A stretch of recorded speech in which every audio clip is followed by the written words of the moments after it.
see any noise. Good afternoon. I would like to see some energy. I think I understand lunch must have digested, right? So now I would like to see some energy in the hall. That will really encourage our panelists and us to take the discussion forward. And the today's discussion topic is how will IT deployment decisions be made across a range of choices from co-location to GPU as a service. So before we take the discussion forward, I would request all my esteemed panelists to just give a brief introduction for benefit to our audience. Thank you.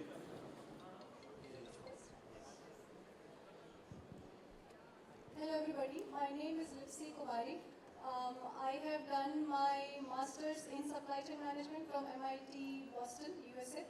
I worked in Google Cloud for 2 years in the global supply chain arena. And then I worked for Amazon, managing their global supply chain. So most of the perspectives that you are going to hear from me are going to be the global expertise that we have been implementing all across the globe. And why I am here is because I believe we need skilled resource and more innovation in place, and to bring the global perspective to specialized local execution. Thank you. Great, thank you. Yeah. Hi, this is Manoj. I'm heading designs in Condoles. So mostly my topic will be on the CapEx, OpEx, and what are the design challenges when it comes to AI loads. Yeah. Thanks, Manoj. Hi, everyone. I'm also Manoj Semal. I'm from Equinix, and I take care of the design delivery for India and a couple of other regions. And in parallel, I also take care of the master planning for the APAC region. Thank you. Thank you very much for a brief intro. We expect inputs around IT deployment, and when we talk about decision making, and when we talk about decision making in terms of whether we need to have those hardwares or IT deployment hours, or what is the criteria typically. I will first talk to you, Manoj. In terms of what are the criteria based on which you decide whether you need to have that IT hardware yourself, or you need to go that as a service on the cloud. So how do you take a decision scientifically, or what are there any specific measurable criteria what you follow that would really benefit? Yeah, thanks, Anki. And I think that's a question where what everyone is looking around for, right? So basically, I see two types of criteria. One is like the cost of owning the hardware or getting the GPU as a service. So cost definitely is like one of the, or you can say like a predictable cost is one of the criteria where the customers are looking into. So if like for example, if you talk about the co-location or a dedicated hardware, that gives the returns like if you are going for a long run, right? And if you want to get into a short run or use the hardware for a shorter period of time, then definitely GPU as a service would make more sense. So maybe I can correlate this with like utilization factor. For example, like you would like to rent a car, right? If you want to go for a shorter distance. But if your utilization is much higher, say if you want to utilize the journey for like 70% of your time and something like that, then definitely you would look into purchasing a car instead of like renting one. So that's one of the factor. Another factor I would say is the innovation part, right? So getting into innovation. So when a company is experimenting into their data or getting into new stuffs, new development, new research, and also at that time, GPU as a service from the colo players or whoever is providing that service, that makes more sense because you get more flexibility into that. you can get the servers refreshed very quickly and maybe without a capex addition as well. Whereas if you look at the co-location or the fixed servers or dedicated servers, in that case you won't be able to experiment very frequently, right? Say for example, again taking the example of like Netflix. Netflix would do the experimenting or do the coding into the cloud or GPU as a service part. But when it comes to their internal storages and internal processes, then they would get into a co-location with the dedicated servers. So yeah, basically cost and innovation is what I would say. So what's your view, Manoj? So when it comes to especially GPU as a service point of view, so one thing, one is first of all time. So by what time you need to deliver that particular service. So that is one thing. Second one is when it comes to how much load you are going to take up. For suppose if it is only not more than 100 or 200 or 500 kilowatt, right? So definitely my bet will be on GPU as a service. So for suppose if you are going planning for a gigawatt or sorry megawatts or it's more than 1 megawatt or to 10 megawatt. So it's better to have a co-location. So where you can control the OPEX and everything, but the initial capex will be more.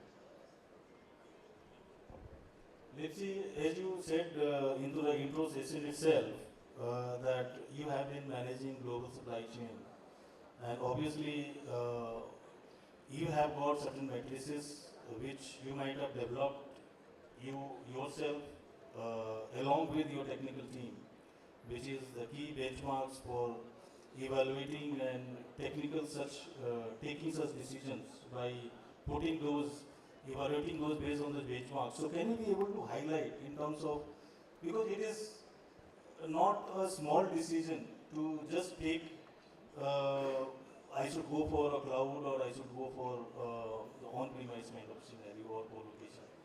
Because when you look at IT infrastructure, it is very huge and complex in nature, where applications are interviewed, connected with the network, different locations.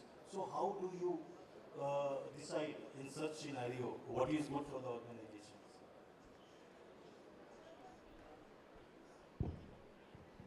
There are multiple trade-offs or KPIs that we set on metrics, for example, starting with go-to-market. First, let's unpack this question or scenario. For YouTube, we have few videos which are which has billion views. Few of them are million views, and then some of them are just few thousand views. So based on the usage of our users, at Google we don't call customers, we call everyone as our users. Very, very empathetic.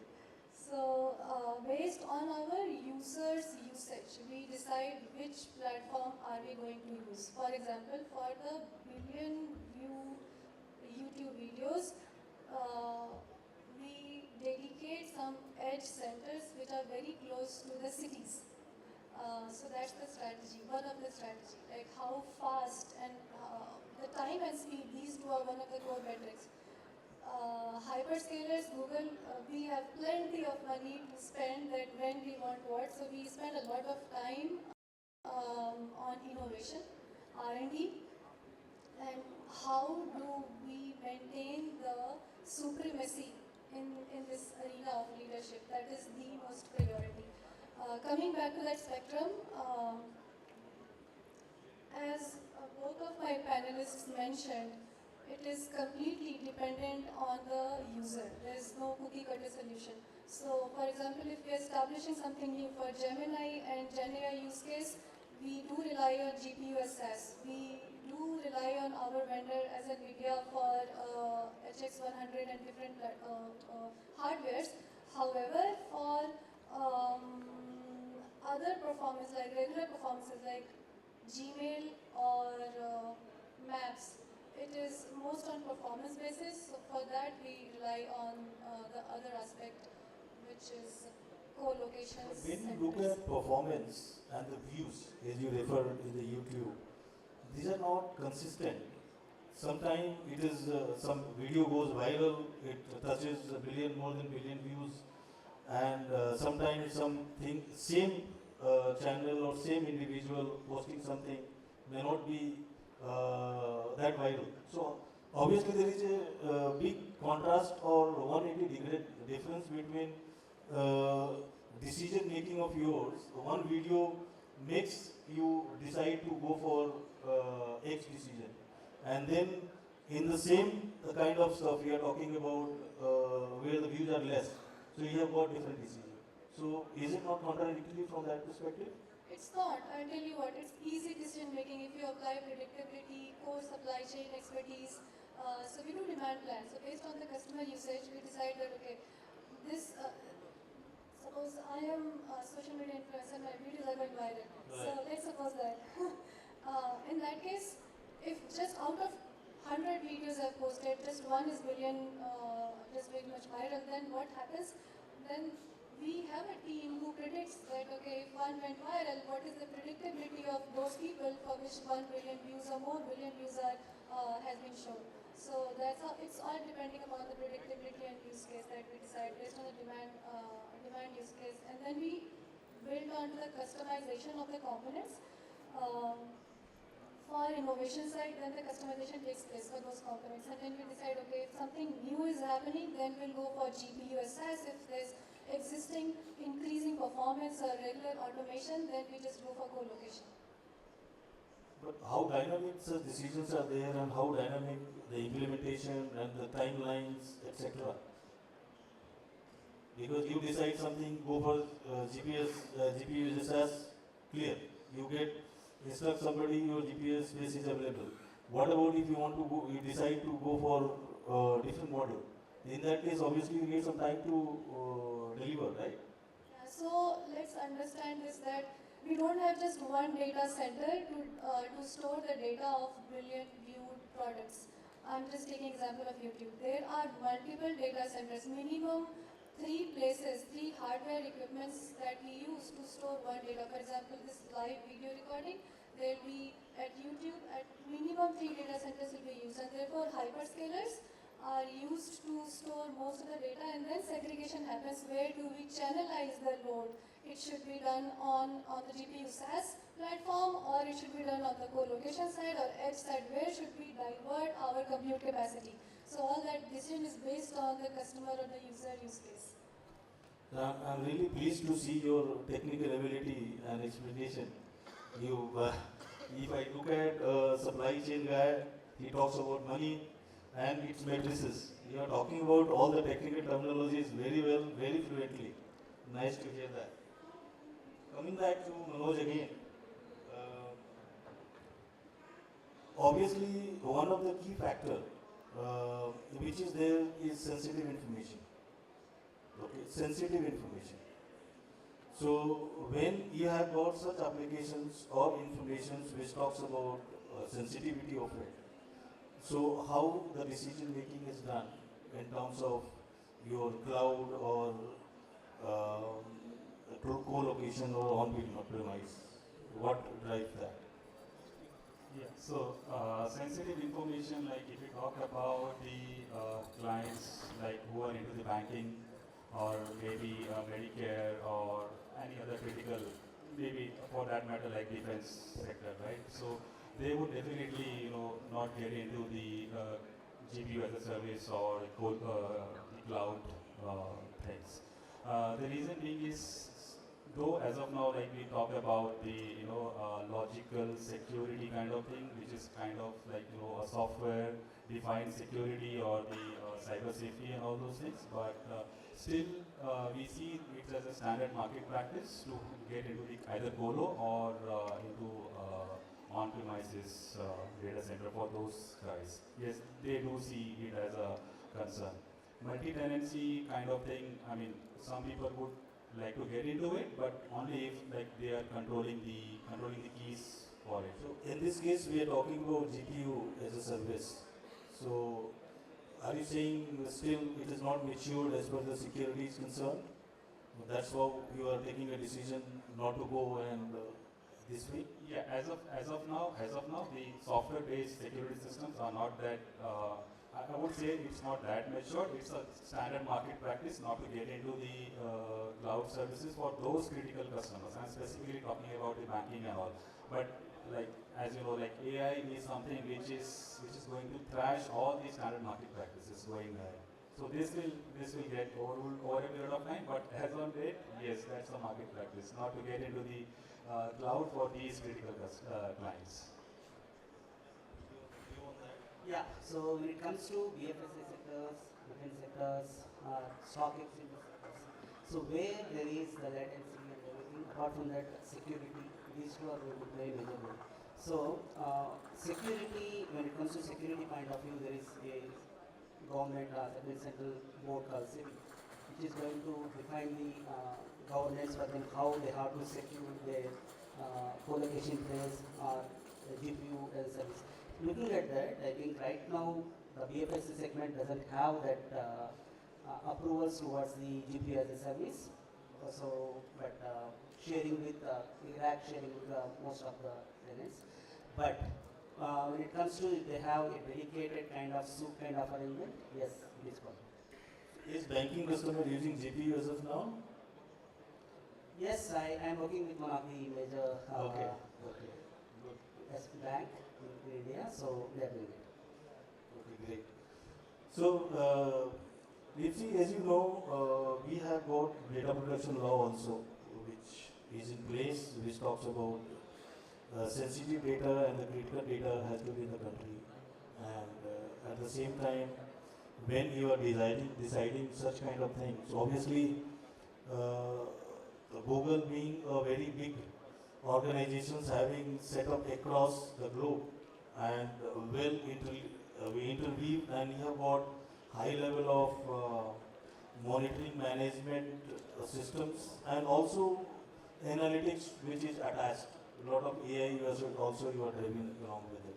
So in your case, how do you take such decisions in the critical, non-critical kind of data or applications? Before I answer that, let me add to one of the points that my panelists discussed. Like we all know, data center is a capital heavy industry, whether it is hardware, every external thing that includes that builds data center, we need to know that and supply chain plays a key role from transferring the perspective of supply chain people not as a cost center but as a value center. Um, so people don't lose jobs if we do not have if things are slow or there's latency, people don't lose job because of that. But if there is stock out of any equipment or skilled labor, then we will lose jobs at higher level of people. So we need to know, like when this baseline is established, then we think of okay, where and which load and how sensitive data should be stored. And as they have already highlighted, there are different variations that we use for security, so for financial data like banking data. It's very very secure.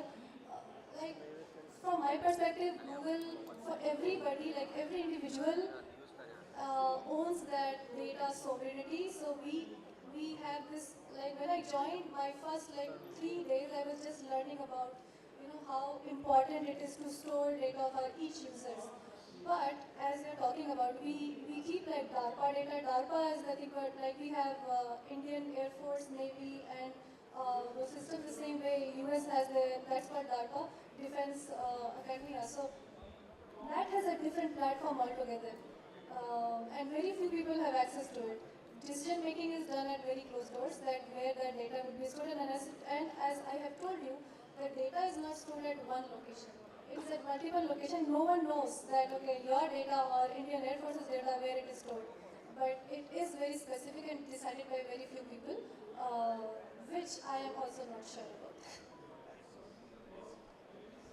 Great. Obviously, when we talk about the overall, the topology, design, architecture, and the entire setup of Google, it is very difficult to compare with the corporates what we run because there is a different business, there is a different set of things which they have got, including ERP and all the stuff. Unlike companies like Google, Facebook, they have got different aspects to that.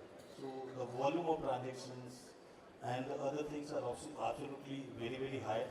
And at the same time, your infrastructure and the people, the criticality is the same for the customers. But it is more attributable because technology companies are already matured a lot and we have got all kind of matrices and the continuous improvement systems where you continue reviewing and improving yourself. When we talk about the corporates in our part of the world, where the decision making in terms of uh, cloud or whatever, cloud or on-premise or co-location. So in that case, do we have a scientific way of really weighing it through different matrices, measuring it, or it is more about gut feeling, or it is more about kind of influence what you get from the peers or from other even maybe OEMs also. They may be talking about you, and if you have got not form on what you are looking at, not aligned with what your matrices are, you may be get influenced. So how the play is in the decision making in the corporate sector in terms of taking a decision in terms of we should go for co-location or on-premise cloud to you. Yeah, so basically it's, I would say it's a hybrid way of decision making.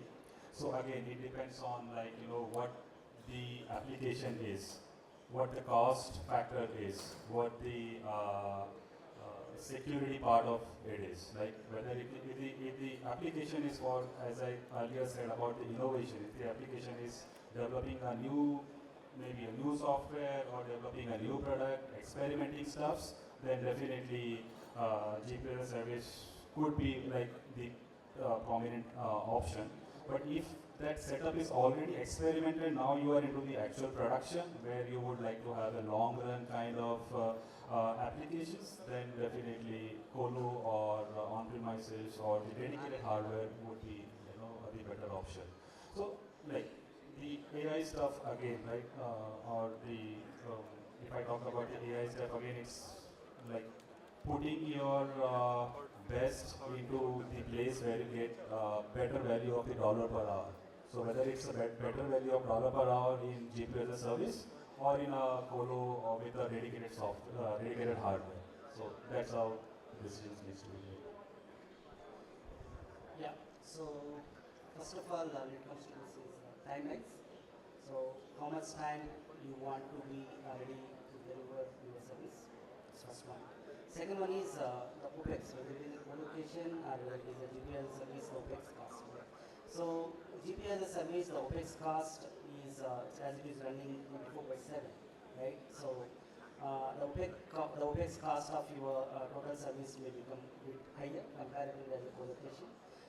Yes, the CAPEX perspective, that is like MRC NRC perspective, yes, co-location is a bit higher, but you have to see the longevity of the project. Second one is the capacity of the project. These two going to play a major role.